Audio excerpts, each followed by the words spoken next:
everyone. Welcome to Sam's Summaries. This episode is a deep dive discussion into Sam Fury's summary of the book, The Prepper's Guide to the Digital Age by Sam Fury. It has been created with the help of AI. You can read the original summary at samfury.com. Hey preppers, welcome back to the deep dive. Yeah. You know, it feels like everything's going digital these days, right? Yeah. Faster than we can adapt almost. And Yeah, it's a whole new world out there for sure. that's why we are diving deep today into The Prepper's Guide to the Digital Age. It's written by Sam Fury. And Great book. yeah, we're going to unpack the toughest questions, like what happens if the internet just goes kaput? Right, yeah. You know, can we use AI without it, like, turning on us? Becoming Skynet, yeah. Yeah, exactly. And how do we even begin to prep for a world that feels like it's changing every single day? It's It's tough to keep up.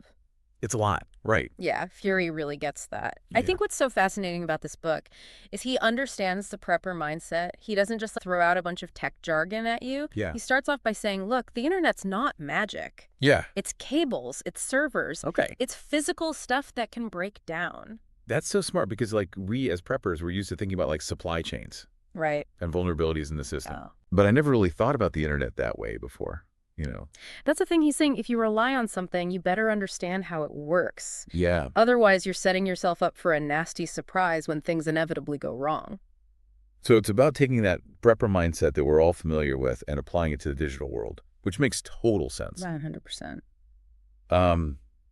And speaking of things that we rely on social media in, it's like this lifeline for information, connecting with other people. Yeah. But it feels like a total privacy minefield Yeah. sometimes, you know? It is tricky. And Fury walks this tightrope where he says, look, use it to your advantage, share crucial information, build your network, but treat it like a public billboard. Right. You know, really think about what you're putting out there, because once it's online, it's basically out of your control.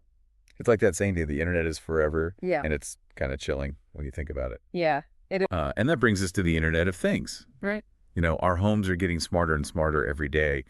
But Fury asks, what happens when that smart refrigerator can't connect to the internet? Right.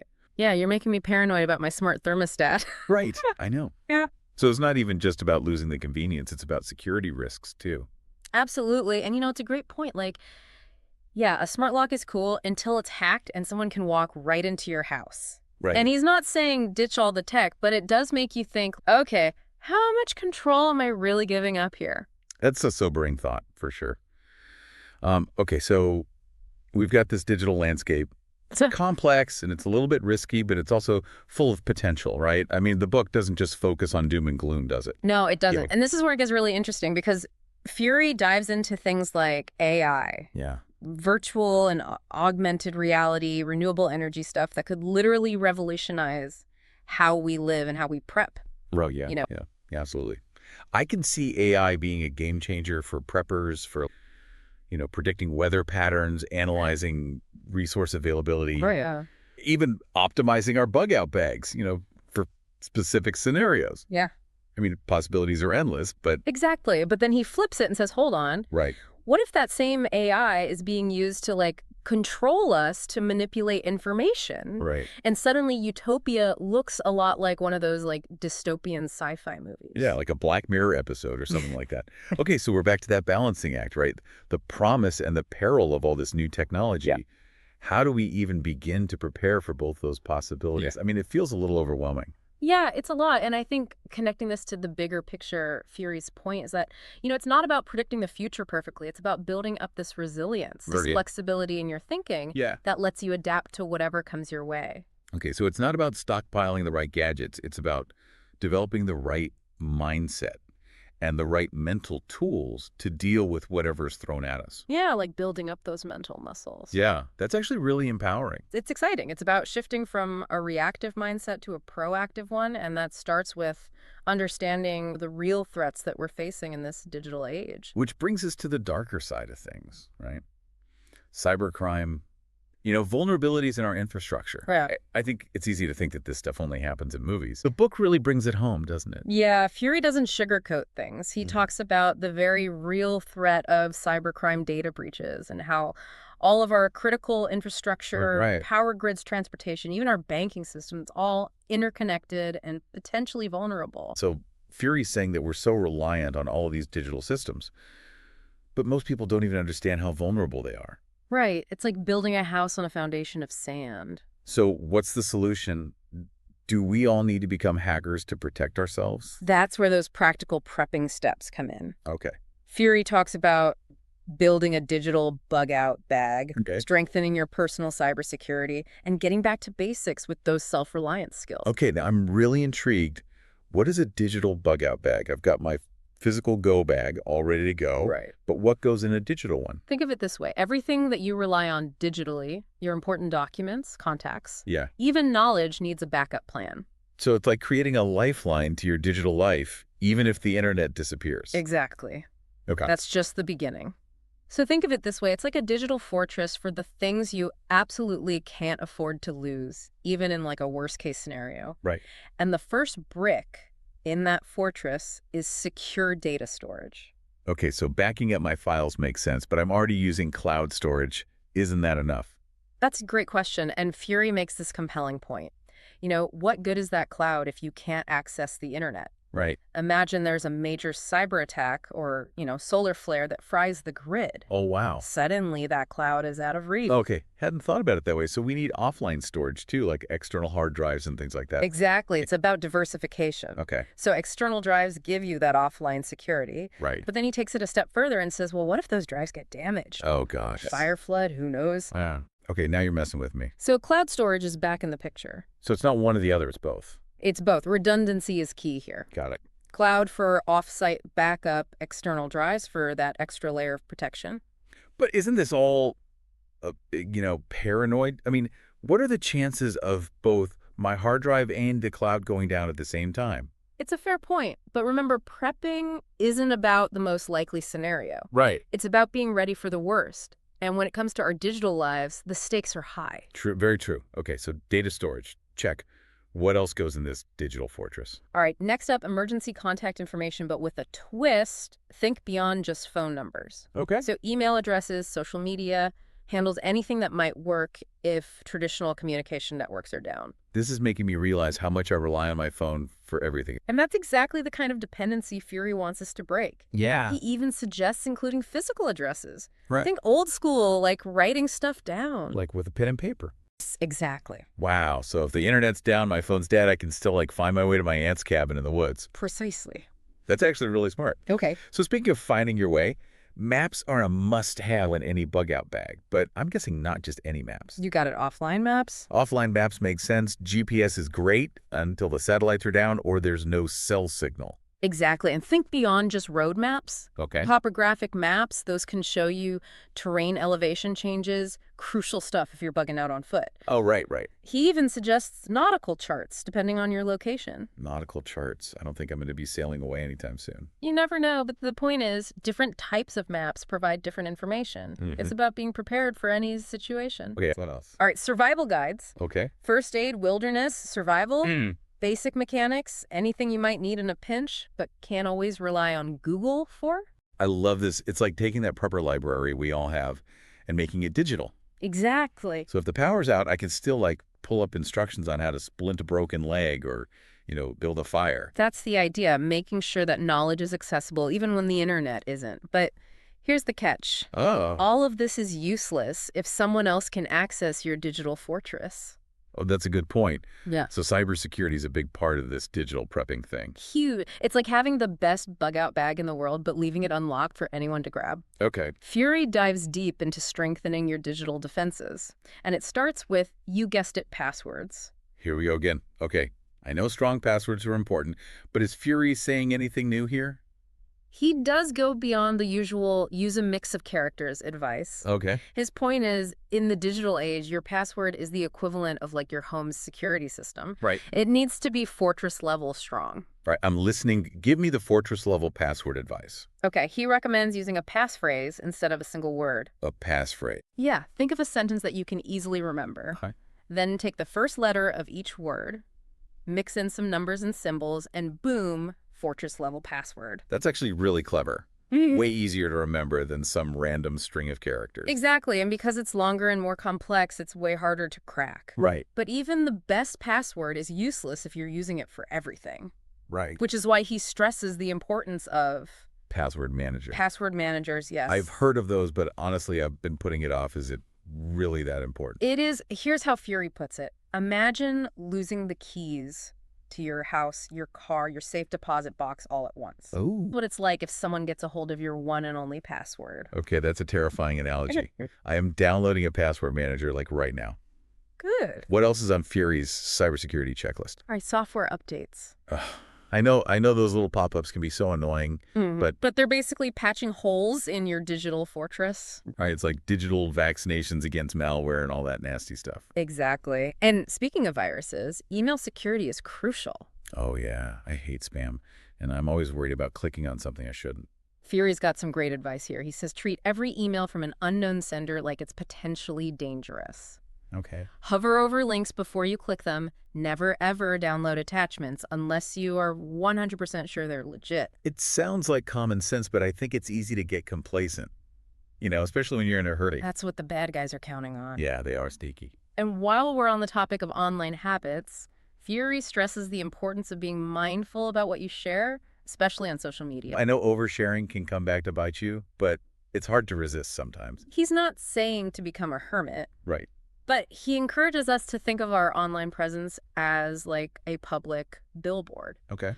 Ask yourself, would I be comfortable with this information being displayed for everyone to see? That's a great way to put it. Okay, so strong passwords, updates, emails, and being cautious about what we share online. What else? Two-factor authentication. Okay, I've heard of that. It adds an extra layer of security by requiring you to enter a code from your phone or email in addition to your password when you log in. So even if someone steals my password, they can't get into my accounts without that extra code. Exactly. It's like having a deadbolt on top of your deadbolt. Love it. Okay, that makes sense. But let's be real. Even with all of these digital defenses in place, what happens if the whole system just collapses? That's where Fury brings it back to the basics self-reliance skills. You mean like actually knowing how to do things without Google or YouTube to guide me? Yeah, kind of old school, isn't it? A little bit. But in a world where everything is digital, those old school skills could be the difference between surviving and, well, not surviving. Okay, you've got my attention. What kind of skills are we talking about here? Think about it. If the power grid goes down, what are the essentials? Fire starting, first aid, water purification, basic mechanics, all the stuff our grandparents probably took for granted. Oh man, this is making me feel like a total city slicker. I can barely change a tire, let alone purify water. Hey, that's what prepping is all about, right? Yeah. Identifying those vulnerabilities and taking steps to address them. True. Fury argues that these skills are just as important as stockpiling food and water. So it's about combining those traditional prepper skills with these new digital skills, like a hybrid approach. Exactly, because in the digital age, threats can come from both the online and offline worlds. Wow, my head is spinning. Okay, so we've got our digital fortress built, our cybersecurity game is strong, and we're brushing up on those essential self-reliance skills. You got it. But how does this all tie back to the specific scenarios that Fury outlines in the book? Let's start with the one that's probably top of mind for a lot of people, cyber attacks. Oh yeah, feels like every day there's a new headline about some massive data breach or ransomware attack. It's pretty scary stuff. Yeah, it is. And it's not just big companies or governments that are targets. Individuals are increasingly vulnerable too. Right. Think about it. Your online banking, your medical records, even your social media accounts. It's all valuable data that someone might want to exploit. So it's not just about losing your Instagram photos. It's about losing access to your money, your identity, your entire digital life. Exactly. And that's where those cybersecurity defenses we talked about become your first line of defense. Okay. Strong passwords, two-factor authentication, being cautious about emails and links. It's all about making yourself a less appealing target. But what if, despite our best efforts, we do become a victim of a cyber attack? That's where that digital bug-out bag becomes your lifeline. Okay. Having those offline backups of your important data means you're not starting from scratch if your devices are compromised or your data is held hostage by ransomware. It's like having an escape route from all the digital chaos. Exactly. Okay, that makes sense for like individual attacks, but what about those large-scale cyber attacks that target critical infrastructure? Yeah. Those seem like something out of a dystopian movie. They're a serious threat, no doubt about it. Fury paints a pretty chilling picture of What could happen if hackers successfully take down power grids, Right. communication networks, or financial systems? Suddenly, we're not just talking about inconvenience. We're talking about, like, societal collapse. Yeah, it's hard to even imagine. Yeah, it is. And that's precisely why Fury stresses the importance of those self-reliance skills. Yeah. If we're facing, extended power outages, disruptions to essential services, knowing how to do things the old-fashioned way becomes crucial. I'm starting to see how this all fits together. The digital skills protect us in the digital world, and those traditional prepper skills become our backup if the digital world goes dark. Exactly. It's about having that multi-layered approach to resilience. Yeah. And it's not just about surviving, it's about maintaining a sense of normalcy, Right. of order, even in the midst of chaos. It's like having a plan B for your plan B. I like that. Okay, what about natural disasters? Those are a reality for a lot of folks, and they often disrupt digital systems too. For sure, and Fury argues that natural disasters often amplify the need for digital preparedness. Good. Communication networks go down. Power outages are common. Access to information becomes absolutely critical. So our digital bug-out bag becomes even more important in those situations. Exactly. Offline maps can guide you to safety if GPS is down. Emergency contact info becomes a lifeline if cell towers are out. And those digital survival guides can provide critical knowledge when you can't rely on the internet. It's like having a digital Swiss Army knife for disaster preparedness. I love it. And of course, those traditional survival skills like first aid, fire, starting water purification, those become even more vital when the grid is down. Right. It's about recognizing that in a crisis, those digital and analog skills work together to increase your chances of survival and recovery. This is making me realize that prepping isn't about some far-off apocalypse. It's about being prepared for any disruption, big or small. Precisely. And it's not just about individual survival. It's about community resilience. Fury emphasizes that throughout the book. Yeah, that was a point that really resonated with me. We're not in this alone, right? Absolutely not. Fury argues that strong communities are essential for navigating the challenges of the digital age.